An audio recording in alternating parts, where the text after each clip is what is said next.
Hello everyone. एक बार फिर से स्वागत है आप सभी का हमारे यूट्यूब चैनल में। आज हम आपके लिए फिर से एक नया वीडियो लेके आए हैं। तो वीडियो को शुरू करने से पहले अगर आपने हमारा चैनल अभी तक सब्सक्राइब नहीं किया है तो प्लीज़ चैनल को ज़रूर सब्सक्राइब करें और बेल आइकन दबाना बिल्कुल मत भूलें, ताकि हम फ्यूचर में कोई भी वीडियो बनाएं उसका नोटिफिकेशन सबसे पहले आपको मिल जाए। वीडियो को अंत तक ज़रूर देखिएगा। अगर आपको हमारा वीडियो अच्छा लगता है तो एक लाइक और कमेंट ज़रूर करिएगा। तो चलिए वीडियो को स्टार्ट करते हैं। आज हम आपके लिए जो टॉपिक लेके आए हैं उसका नाम है इंट्रोडक्शन टू इन्वेस्टमेंट्स। इसके अंदर हम ये सारे टॉपिक्स कवर करेंगे, जैसे कि what is investment, nature of investment, what are the objectives of investments, what is the process of investment, and what is the importance of investments, and what are its limitation and the types of investors। तो चलिए एक एक करके शुरू करते हैं। Introduction to investment.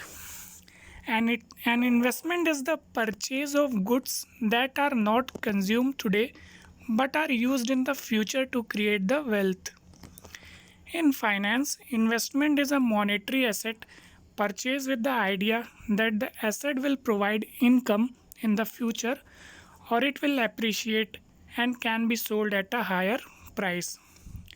Investment in its broadest term means sacrificing of current rupees for the future rupees. There are two different attributes that are generally involved, that is time and risk. Generally, investment means conversion of cash or money into a monetary asset or a claim on future money for a return. Investment may be defined as an activity that commits fund in any financial or physical form in the present with an expectation of receiving additional return in the futures. So let's talk about the nature of investments. What are its characteristics? The following are the different nature of investments. First one is rate of return. Return refer to the expected rate of return from an investment. It is the major factor which influence the pattern of investment that is made by the investor. Second one is risk. Risk of an investment refer to the variability of its rate of return. The greater the variability or dispersion of the possible outcome, or the broader the range of possible outcome, the greater is the risk.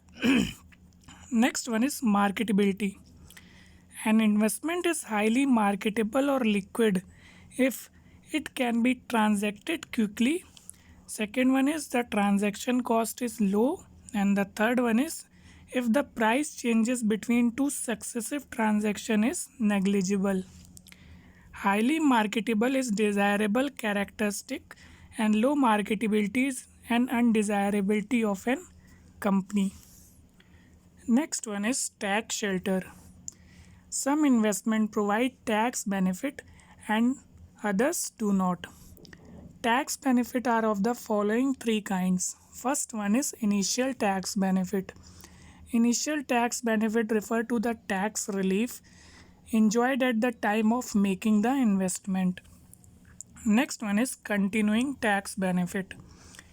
It refer to the tax shield associated with the periodic return from the investment. And the last one is terminal tax benefit. Terminal tax benefit refer to the relief from taxation when an investment is realized or liquidated. Fifth characteristic is capital growth. It refer to the appreciation of investment. Capital growth has today become an important character of investment. It is recognizing in connection between corporation and industry growth and are very large capital growth. Investor and their advisor are constantly seeking growth stock in the right industry and bought at the right time. The last one is stability of income. It refers to the constant return from an investment. Another major characteristic feature of the investment is the stability of income. Stability of income must look for different path just as security of principal.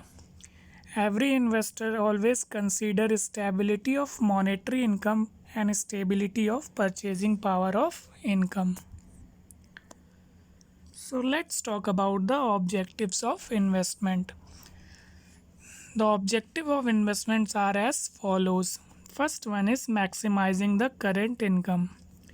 This objective emphasizes on current yield over other factors. It is typical of people who must rely on investment income for part of their entire livelihood.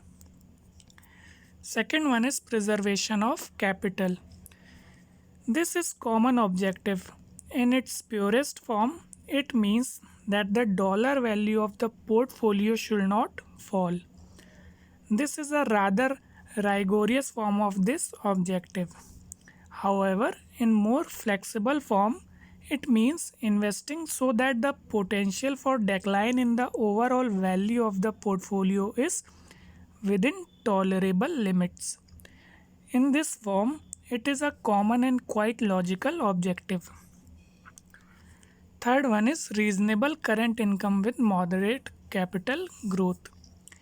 This modifies the first objective in that current investment income is not only the aim. While current income is important, capital gains are also sought. Fourth one is long-term capital growth. These objectives aim primarily at the capital gains over a relatively long period of time.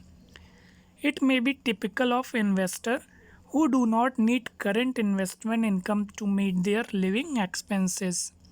It implies a greater degree of risk in the portfolio. And the last one is tax advantage investment.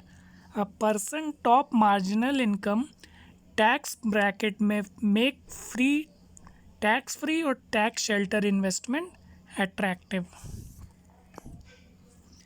Let us talk about the process of investment. The investment process involves how an investor should make decisions about what marketable security to invest in, how extensive the investment should be, and when the investment should be made. A 5-step procedure for making this decision is the basis of investment process. The process are as follows. First one is setting the investment policy. Investment policy involves the determining the investor objectives and the amount of his or her investable wealth.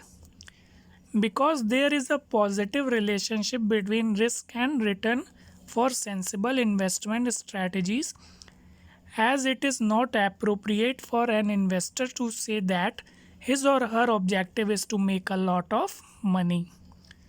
What is appropriate is for an investor to state that his or her objective is to attempt to make a lot of money while recognizing that there is some chance that large losses may be incurred. Investment objectives should be stated in terms of both the risk and the return. Second one is perform the security analysis. This means it involves the examine several individual securities or a group of securities within the broad categories of financial assets previously identified. One reason to examine security is to identify those that seem mispriced. There are many approaches to security analysis. However, most of these approaches fall into one of two classifications. The first classification is technical analysis. Analysts who use this approach to security analysis are called technicians or technical analysts. The second classification is fundamental analysis. Those who use it are known as fundamentalist or fundamental analyst. In discussing these two approaches to security analysis, the focus will be first on common stock and then on other type of financial assets. Third process is construction of portfolio. Portfolio construction involves identifying specific asset in which to invest and determining how much to invest in each one. The issue of selectivity, timing, and diversification need to be addressed by the investor. Under the construction of portfolio, there may be three factors, that is selectivity, timing, and diversification. Under the selectivity, it is also known as micro forecasting, which refer to security analysis and focuses on forecasting price movement of individual securities. Under the timing, it is also known as macro forecasting, which involves forecasting price movement of common stock in general relative to fixed income securities such as corporate bond and treasury bills. And the last one is diversification. This involves the constructing the investor portfolio in such a manner that risk is minimized subject to certain restrictions. Fourth steps is portfolio revision. Portfolio revision is concerned with the periodic repetition of the previous three steps. Over the time, the investor may change his or her investment objectives, which in turn will make the currently held portfolio less than optimal. The investor may create a new portfolio by selling certain securities and by purchasing others. And the last step in process of investment is evaluate the performance of portfolio. Portfolio performance evaluation involves the determining periodically how the portfolio is performing in terms of the return and also the risk experienced by the investors. So now let's talk about the importance of investment. An investment is an important and useful factor in the context of present day conditions. Some of the important factors are longer life expectancy. Investment decisions have become more significant as most people in India retire between the ages of 56 to 60, so that they are planned to save their money. Saving by themselves does not increase the wealth.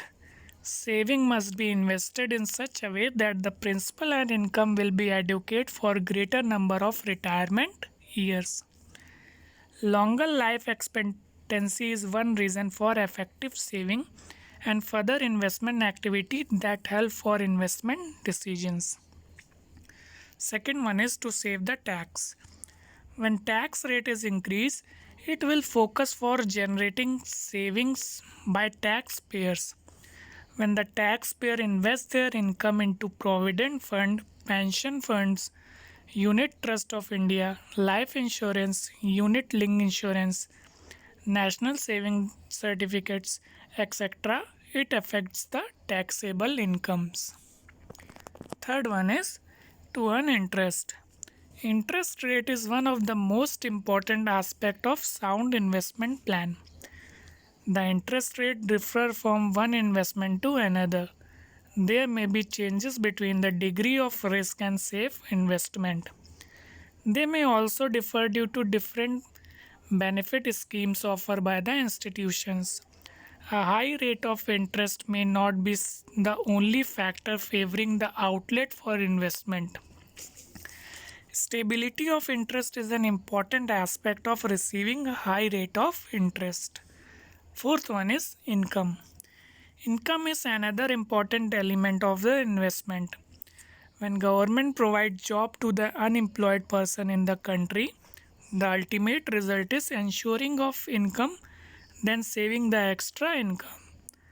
More income and more avenues of investment have led to the ability and willingness of working people to save and invest their funds. And the last one is future need expectations. Investment play an important role to fulfill the future need of human life. For example, an individual invests for his children, higher education, daughter marriage, and for purchasing the house, etc. So there is also some limitation and constraint of investment, so that are as follows. First one is liquidity. Liquidity refer to the speed with which an asset can be sold without suffering any discount to its fair market price. For example, money market instruments are the most liquid asset, whereas antiques are the whereas antiques are the among the least liquids. Second one is investment horizon. The investment horizon is the time when the investment or part thereof is planned to be liquidated to meet a specific need. For example, the investment horizon may be of 10 years to fund a child college educations or 30 years to meet the retirement needs. The investment horizon has an important bearing on the choice of asset. Next one is taxes. The post-tax return from an investment is crucial matter. Tax consideration therefore have an important bearing on investment decision. So the tax shelter should be carefully reviewed. Fourth one is regulations. While individual investors are generally not constrained much by law, institutional investors have to conform by various regulations. For example, mutual funds in India are not allowed to hold more than 10% of the equity share of a public company. The last one is unique circumstances. Almost every investor faces unique circumstances. Let me give you an example. An individual may have the responsibility of looking after aging parents, or an endowment fund may be precluded from investing in the securities of companies making alcoholic product and tobacco product. So let's talk about the types of investor. There are three broad types of investor operating in the stock market. First one is contrarians. The contrarians are the investor which buys when the rest of the world sells. They buy the securities when the rest of the world is selling the securities. Next one is trend followers. They are the types of investor that are more conservative and tend to invest in products such as bank stocks. Last one is hedger and holders. The last is the very conservatives. They are the conservatives, hedger and holder, the famous small investors of India who wants high return with a low risk, preferably guaranteed by the government of India.